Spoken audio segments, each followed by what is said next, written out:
দুর্নীতির অভিযোগে কাউন্সিলরের বাড়ি ভাঙচুর ওয়ার্ডবাসীদের।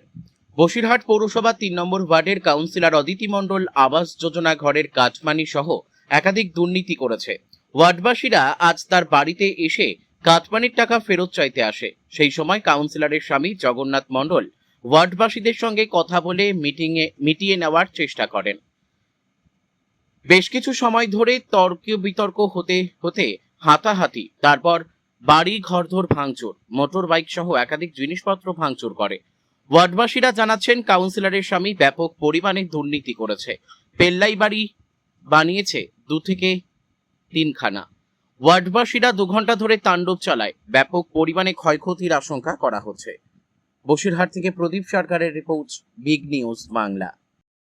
আমাদের একটা ঘর কোনো সুবিধা নেই, শুধু দুর্নীতি করে গেছে। দুর্নীতি ছাড়া কিছু না। একটা গরিব মানুষ, আমার বাবার খাওয়া হয় না, কাজ না করলে খাওয়া হয় না। জানা অনেক পায়ে ধরে সকালবেলা এসে এরকম করে সুন্দর করে ফটো তুলে নিয়ে গেল। 3 নম্বরের কাউন্সিলর সুন্দর করে ফটো তুলে নিয়ে গেল, নিয়ে গিয়ে এসে ভিক্ষে দিয়ে গেল, দেখে চলে গেল। আমরা সেই ছোট ছোট বাচ্চাগুলো নিয়ে কি কষ্ট করেছিলাম, আর জানেন না, যে দেখবে তার কষ্ট হবে। আমরা সব এখানকার মানুষ।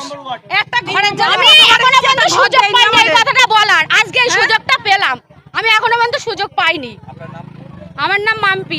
আমাদের 3 নম্বর ওয়ার্ডের প্রত্যেকে যে ঘর আছে, যে ঘরগুলো হচ্ছে, সেই ঘরগুলো আনকমপ্লিট আছে, কিছু কমপ্লিট হয়েছে।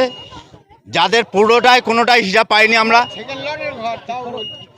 ফার্স্ট লটের থেকে এখন 3rd লট অবধি ঘর হয়েছে, কারোর কোনো কমপ্লিট ঘর হয়নি। ফার্স্ট লটের থেকে 3rd লট অবধি ঘর হয়েছে, তা কারোর কমপ্লিট ঘর হয়নি। যাতে এই ঘরগুলো কমপ্লিট হয় সেটা আমি সবাইকে আপনাদের কাছে দিয়ে আমি আমাদের মাননীয় মুখ্যমন্ত্রী শুভেন্দু অধিকারীকে জানাতে চাইছি যে এই ঘরগুলো যাতে। আপনাদের একটা অভিযোগ রয়েছে, যেটা শোনা যাচ্ছে যে বিজেপি যারা করেছে তাদের আর যারা বিজেপি, সেটাই আমি সেই কথাই আসছি। যারা বিজেপি করে,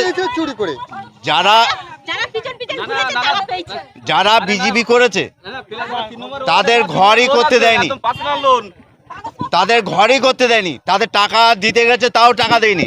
যেমন এখানে সিস্টেম ছিল বই জমা দিতে হবে কাউন্সিলরের কাছে, বই কাউন্সিলরের কাছে জমা দিতে হবে, তারপরে তার ঘর হবে।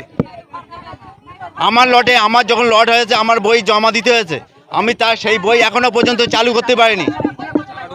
টাকা ঢুকেছে, কিছু টাকা বাকি আছে, আমার ঘর কমপ্লিট হয়নি। আমার ঘর কমপ্লিট, কাটমানি তো অবশ্যই চাইছি। 25,000 টাকা এটা কাটমানি, এটা ও বুঝিয়ে দিল যে কাটমানি না, এটা অবশ্যই কাটমানি। আর সমস্ত টাকা কাটমানি সবাইকে ফেরত দিতে হবে। আমার নাম দীপক পালিত।